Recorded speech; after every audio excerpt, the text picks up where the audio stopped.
তোমাদের রানী সিরিয়ালে ধারাবাহিকে আজকের পর্বে দেখা যায় দুর্জয় রানীর ঘরে গিয়ে দেখছে রানী ঘুমোচ্ছে। তখন দুর্জয় রানীকে নিয়ে সেই মিষ্টি মুহূর্ত দিনগুলো কাটানো ভাব থাকে দুর্জয়।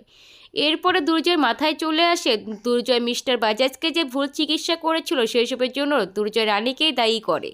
তখন দুর্জয় রানীর থেকে দূরে করে নেয়। তখন দুর্জয় রানীর ঘর থেকে চলে যায়।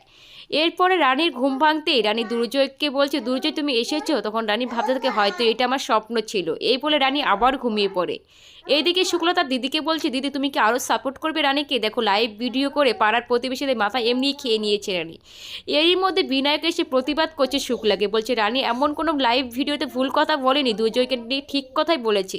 সত্যি কথা, সাহস আছে মেয়েটার, তাই আমি ওকে সাপোর্ট করি। ওকে ওকে নিয়ে আমার গর্ব হয়। এরই মধ্যে দেবযানীরা চলে আসে। তখন শুক্লা দেবযানীকে বলছে, তোমার ওই বান্ধবীকে ডেকে নিয়ে আসো, ওর সঙ্গে আমার কথা আছে। এই বলে দেবযানী রানীকে ডাকতে চলে যায়। সেখানে গিয়ে রানীকে বলছে, তুই যে লাইভ ভিডিওটা করেছিস ওটা নিয়ে বাড়ির সবাই ক্ষেপে আছে, কেউ তোকে সাপোর্ট করছে না, চল তাড়াতাড়ি। আর সেখানে গিয়ে আর মাথা গরম করে কাকিমণিকে হুটহাট কিছু বলবি না। তখন রানী শুক্লাকে গিয়ে বলছে, মা আমি দুর্জয়কে বিশ্বাস করি, তোমরা বিশ্বাস করতে না পারলেও। তখন রানীর শুক্লা রানীকে বলছে, ছোট মুখে বড় বড় কথা বলছো আবার। এই বলে রানীকে অনেক বকাবকি করতে থাকে। তখন জেঠুমণি বলছে, রানী তোমাকে আমি সাপোর্ট করি, আর বাড়ির কেউ তোমার পাশে থাকুক বা না থাকুক। এরপরে রানীর শরীরটা হঠাৎ করে খারাপ করলেই তখন শুক্লা বলছে, তুমি একটু বসো। তখন রানী বলছে, আমাকে বসে থাকলে হবে না, আমাকে খুঁজে বের করতে হবে দুর্জয়কে কে ফাঁসাতে চেয়েছিল।